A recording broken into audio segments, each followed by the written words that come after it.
Welcome back to the Untangled Mind podcast, where we explore the science and stories behind how we think, feel, and live. I'm Piper Harris, a cognitive behavioral therapist who believes that understanding your brain is the first step to changing your life. Today, we're talking about two senses that have far more influence on your mind than you may realize: taste and smell. These aren't just tools for enjoying food, they're powerful gateways into memory, emotion, and even identity.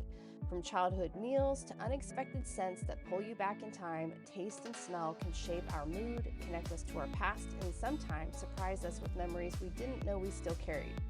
In this episode, we look at the science behind these senses and explore the 10 most powerful ways taste and smell affect the brain, including why some memories make us smile and others stop us in our tracks. So let's dive in.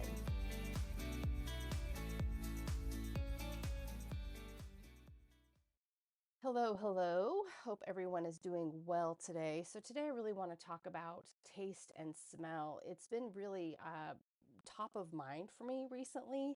Um, it's actually been just this recent weekend. It was funny the other night. I pulled down one of my favorite books and I just was feeling kind of like this mood, and I wasn't quite sure what it was. And I turned to one of my very favorite short stories by M.F.K. Fisher, and that's really what brought this to mind, to talk about taste and smell and the brain. And then it was really interesting. Last night we were teasing as a family, talking about my eldest son going to college in just 6 days. It's hard to believe.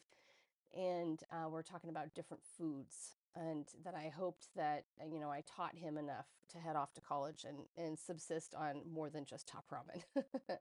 So really, thinking about today's episode and just what's been happening the last couple days. Like I said, I turned to one of my favorite short stories by M.F.K. Fisher.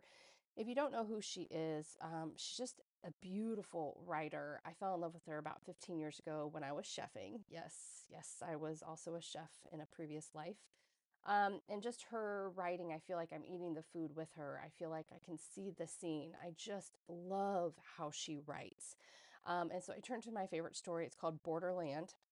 And it's actually quite a short story, and it's found, I think, in Serve It Forth. I have a compilation of all of her books called The Art of Eating.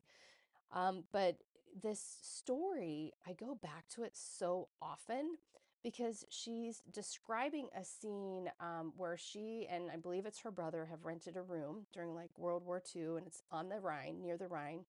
And she talks about outside, she sees soldiers marching past, but inside, she places a tangerine on top of the heater. And she talks about how the skin warms and the smell and the fragrance of it. And then what she does is she then sets it out on the windowsill in the snow. So it almost crystallizes the tangerine. And she talks about the snap of the skin. And it's just a beautiful story. And I talked to my husband about it the other night. I'm like, why? What is this about this story? Why am I turning to this? And he said, well, she's obviously escaping the impending dread of World War II, and she's using that tangerine as a way to escape something painful. And so then I started thinking to myself, well, what was my driver to go to this story?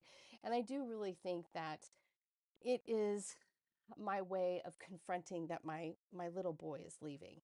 And it was just, her writing is soothing to me, and it captured what I was trying to do. It really did. But what was really interesting too about M.F.K. Fisher's writing here is that it really is, how we can sometimes look at our trauma, how we can escape our trauma or our anxieties. And so it's just, again, if you've never read M.F.K. Fisher, I cannot suggest her more. The story is called Borderland in her book Serve It Forth, and it's a beautiful short story that it evokes so much emotion in me. I'll read a short little sentence paragraph here that she ends it with. She said, "The sections of tangerine are gone. I can't tell you why they are so magical. Perhaps it is that little shell, thin as one layer of enamel on a Chinese bowl, that crackles so tinnily, so ultimately under your teeth, or the rush of the cold pulp just after it, or the perfume, I cannot tell. There must be some one, though who knows what I mean, probably everyone knows because of his own secret eatings. I mean, it's just, and again, you have to read her. I love how she wrote that. So that's how today's episode came to be. That, this short story is a perfect example of what neuroscience now confirms. And that is that taste and smell are two of the most powerful forces our brain knows, and they can really transport us instantly across decades, oceans, and entire timelines. I mean, it can thrust me into a timeline that I wasn't even alive for. So these tastes and smells, they can comfort us or they can startle us. And so today we're really going to explore the 10 most powerful ways that taste and smell affect the brain. So to understand why food can have such an impact on memory and emotion, we have to look at how our senses are wired. So, for example, when you smell something, let's say fresh basil, I have some beautiful basil right now. One of my favorite things to make is caprese in the summertime. But if you think about this fresh basil, the odor molecules, when you smell it, travel into your nose and they hit a patch of tissue, and they call this olfactory epithelium. Okay. So from there, they send signals straight into the olfactory bulb. And this is where things get really interesting. That bulb is directly connected to key parts of our brain. Number one, the amygdala. This processes emotions. Oftentimes, we call this our fight or flight system, or the alarm system, the fire alarm of our brain. And the second area is the hippocampus. And this is where we store and retrieve memories. Now, what's interesting is this is different from our other senses. So, like sight, sound, and touch, these all actually pass through our brain's relay station. That's called the thalamus. So, before it heads to the destination, so the thalamus just says, okay, sight, go to this area, sound, go to this area. But smell bypasses that relay station entirely. Entirely. So, it goes straight into memory centers and emotional centers. So that's why a smell can hit you like an absolute wave before you even know what's really going on, before you can really digest, like, where's this coming from? Why am I having this? And taste actually works in tandem with smell. So your tongue can detect sweet, salty, sour, bitter, and umami. And umami, that's a whole nother conversation there. But most of what we call all of this is flavor is actually smell. Isn't that interesting? So the combination creates this really rich sensory experience that can lock a moment into memory for absolute decades or a lifetime. So for example, I betcha if I say to you, summer storm and pavement, immediately you probably call to mind what the pavement smells like when a flash summer storm hits that hot pavement. Like I can think of it right now and I can smell it. It's one of my favorite smells. Or I bet if I say to you a box of crayons, right? Did it come to memory? Like immediately, oh my gosh, I remember what a box of crayons smells like. I'm one of the weird people. I think crayons smell delicious. It's so weird. Okay, so how about a memory of, um, how about a gross one? How about vomit? Did that bring disgust to you? Because all of us remember what it smells like, right? So it's really interesting. This phenomenon actually has a name, and it's called the Proust phenomenon. And it was named after this author, this guy, Marcel Proust. And it's really interesting because he famously described being overwhelmed by childhood memories after tasting a Madeleine cookie and dipping it in his tea. So much like M.F.K. Fisher was talking about these tangerine sections, Proust also explained it as well, and now it's called the Proust phenomenon. So again, when we think about smell and taste, what's fascinating is it just goes directly to our emotion center and our hippocampus. Okay, it completely bypasses the thalamus. So you have to ask yourself, like, why? Why does it do this? Well, if you think about it, when we smell smoke, our brain immediately goes straight to that amygdala, says danger, and gets us out of the way, right? So it really is this kind of safety mechanism. So we smell something, we don't have to wait for the brain to relay, oh, we see fire, now we must go. It's immediate. It's like, I smell smoke. Oh my gosh, I'm in danger. I have to get out. So if you think about that, that's why it's directly connected. And as I'm talking about those kind of examples, think about Hansel and Gretel. Remember that story? And they're going through the woods and they get caught up right with the smell. And I think it was baked bread or something, but and they thought it was safe, right? But then they got into the witch's home. But it does, it drives us toward or away from something much quicker than if we waited for the thalamus to tell our body what to do. So, I really want to dive into the 10 most powerful things that taste and smell can do to the brain. It is very powerful. And I know when I brought up those different ideas or those examples to mind, that you immediately were able to bring those to mind. So, this is why it's so powerful. And I think it's just so fascinating. I love the brain. I'm trying to study it as much as I can. And I love bringing that into the experience of the therapy room. So, this is really an interesting thing for us to look at. So, number one, what happens with taste and smell is it can trigger vivid autobiographical memories. So, some of the strongest, most emotionally charged memories are often involved with smell, always. So, you might smell the sunscreen, right? And immediately, instantly think of childhood summers, or maybe a certain soup, like chicken noodle soup, and you remember your grandma's kitchen, right? So, taste and smell can trigger very vivid autobiographical memories. Number two, taste and smell can regulate our mood. And we know this. This is why aromatherapy is so huge. So, certain smells like lavender, vanilla, or fresh baked bread can activate the parasympathetic nervous system. So, just as a reminder, we've got our autonomic system. There's two branches: the sympathetic, which is our fight or flight amygdala, and the parasympathetic, which is our soothing. We can call that like a rest and digest system. It's really not that binary, but that's what we can call it. So, certain smells can actually calm and regulate our mood. 100%. So if you were to come into my office, I have a bowl of lifesavers, minty lifesavers. I tell my clients all the time, I'm like, I don't think you have bad breath. But I use these to regulate and to ground in session if somebody becomes really dysregulated. That's why I have them in my office. So, number three, taste and smell can shape our emotional associations. And we've talked a lot about that already. So, when we experience something significant, the smells and tastes present at that time become kind of tagged with emotion. So it can mean that like a joyful holiday meal, you love it even more, and you love that flavor even more for life. But for example, a bad breakup over a certain dish might make you avoid it forever. I'll never forget my godfather. He called one weekend, and I was chatting with him. His name was Hap, and I have such wonderful memories with him as a little girl. But he called one weekend, talked to dad. Dad was his best friend. And he got on the phone with me, and we were preparing to drive over to Montana. I'm from Montana, and go have Thanksgiving with him. Well, see family, but I knew I was going to see Hap. And Hap said to me on the phone call, I will save you a piece of pumpkin pie. We'll eat it together. Well, unfortunately, that never happened. It's one of the last conversations I had with him, and he passed away. He had a massive heart attack.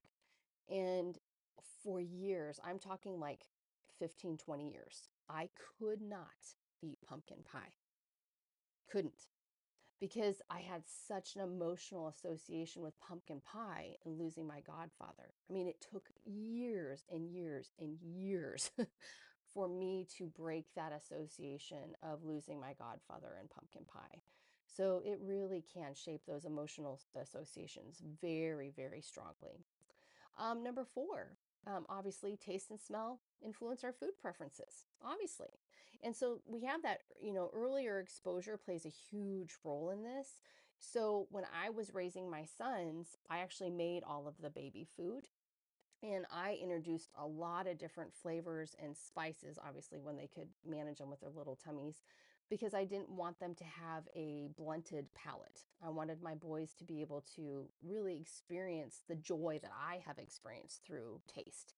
And so those early exposure moments are huge. So for some parents, you might not have really exposed your kids to a more diverse palate, and you might have some really, really picky eaters at this point. Like they're only eating, chicken nuggets and goldfish. And so that can be a real issue, right? If we don't do those early exposures to get their little palate and their mind used to these different flavors, they're going to be pretty picky. So if you were growing up eating certain spices or flavors, your brain wires those tastes as familiar and safe. Okay. So this is why our childhood food culture often stays with us. And that's a big talk right now, right? About the safety of our foods, about all the different dyes, all of that. So really that early exposure is a huge role with how our brain takes in new food and smell experiences. Okay. So number 5, taste and smell can alter pain perception. It can. So comfort foods and pleasant scents, right? They can lower our perceived pain by releasing a little bit more dopamine and some endorphins. So these are your brain's natural painkillers. And it's funny, even hospitals have experimented with scent therapy to help with recovery. And if you know anything about Disney, about Disneyland or Disney World, they have scents all over the place because they're trying to evoke a pleasure in it, right? So there's no pain going on. Well, except I hate crowds. So there is pain. I'm at Disney. Oh, I don't like it. But they're using smell to alter perception, right? So we can do that as well. It's if you've ever sold a home and you've had a realtor say, "Hey, bake some cookies before people come in to the house." You're altering perception. So we can also do that to alter pain perception, and it helps that brain say, "Oh, we're feeling a little bit better." It's fascinating, absolutely fascinating. Our brain is incredible. So number 6, and this is probably going to be like a duh, it drives cravings and hunger. I know. So again, like the smell of baking cookies can actually make you crave sweets even though you just ate. So that's because smell and taste, they stimulate the hypothalamus also, which helps create or helps regulate hunger signals. So it's just kind of this whole tumult of experiences or pathways that are happening in the brain, and it can drive cravings. There was a really fascinating study, I read it years and years ago, about obese individuals that had impulse control issues. And what they did was they had two different environments, and they were the same kind of fake home base, like it was a kitchen. Okay. One kitchen was very clean and very tidy and had fresh baked cookies on the counter. On the other, they had a very chaotic kitchen, the same kitchen, they made it nasty. They put food everywhere, the garbage everywhere, stuff all over the counters, and the same fresh baked cookies. What's really interesting about this study when they had individuals step into either of these environments is that the cravings and hunger were higher in the chaotic environment than they were over in the organized environment. So it's really interesting, even though the taste and smell was there, they would have one or two cookies in the organized environment, but in the other kitchen, they like binged. They binged eating there. So we see this a lot with people with impulse control issues, especially when it comes to food and taste. You can watch people binge on food, and you can see them like desperately trying to evoke the same emotion centers, but oftentimes they're in a very chaotic environment or their mind is chaotic. So it's really fascinating when you read the research on this. Number 7, it impacts social bonding, excuse me. And we know this, sharing meals and cooking together creates a really strong social connection. Even anthropologists, they believe that this communal eating is really, it played a really key role in human evolution, just meaning that it strengthened group cohesion and it was a protective factor, excuse me. And, even for me, as I'm recording this, I wrote a newsletter and I pulled out some cute little pictures of my boys. And I cooked with them from as young as I can remember. I taught them how to hold a knife, how to respect a knife, because I don't want my boys grabbing something and cutting themselves. I had a lot of sharp knives, especially when I was chefing. I was very busy doing all of that. And I was a private chef. So I was preparing a lot of different meals at home. I wrote a cookbook, all the things. And so I needed to know that they were safe in the kitchen. So I have so many incredible memories of that impact, that social bonding that we did together. And the same thing is with any of my family and friends. We have a good family friend, and every time he visited for my husband's childhood, I would make a giant pan of lasagna. And he would eat it for dinner, and then we'd literally wake up in the morning. He ate another half of the pan in the middle of the night because he loved my lasagna. And then we have another friend. He loves my smashed potatoes, and he can't get enough of them. I literally have to make 3 pounds of them when he comes and visits. So there's that impact of social bonding. I have a best girlfriend from middle school, and we had Rachel's potatoes. Like we still to this day call them Rachel's potatoes. So there's just this impact, right? And we name things for certain people. We have certain memories over foods. It's just really fun. So number 8, and this is where it kind of gets tough with smell and taste, is that it can actually elicit a trauma response. So not all scent and taste-based memories are actually good, and I know that. So for example, a whiff of like diesel fuel might actually trigger a combat veteran's flashback, right? Or the smell of alcohol could really trigger a really hard memory from a childhood that might be full of violence or abuse. So we do know that taste and smell, it's not always good. We know it's not always good, and that it can elicit that trauma response, which makes it very difficult, right? Because we're tasting and smelling all the time. So that can be one of the really difficult things with taste and smell. Number 9, it actually boosts our learning and recall. So if you pair a particular scent, like with a study session, it might help you. Most of the times, it helps you recall the information more easily when you smell it again. So this is actually called context dependent memory. So, for example, when my clients come into the office, they know what it's going to smell like. It might not be the exact scent because I can't ever find enough candles for the exact scent, but they know. Piper, I usually buy the giant 4-wick candles, so it lasts me about 3 months. 2 months. So I know I can get 2 months of sessions with clients so that they're associating the calmness, the soothing in my office with that smell. So even though we might bring up anxious or traumatic discussions, that candle is going to kind of anchor them in the safety that I created before that. So next time that you want to develop a memory, try a smell. Try a smell. And again, I do this for every one of my sessions. It's very, very important.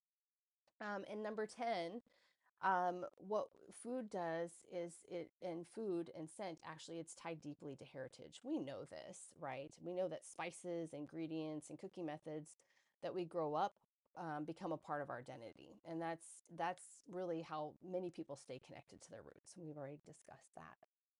So it's important to remember that the brain doesn't just label smell or taste as good or bad, right? It just links it to whatever emotion was present at the time. So, like I said before, that means these sensory triggers can be incredibly healing, but they can also be very unsettling. And that's really something that's important to consider. So, people with PTSD, or just strong traumatic memory, for example, like I said, the the diesel fuel, it can really link back to a very traumatic event, and they're fully back into it in an instant. So it's full of the emotion, the bodily sensations, and those images.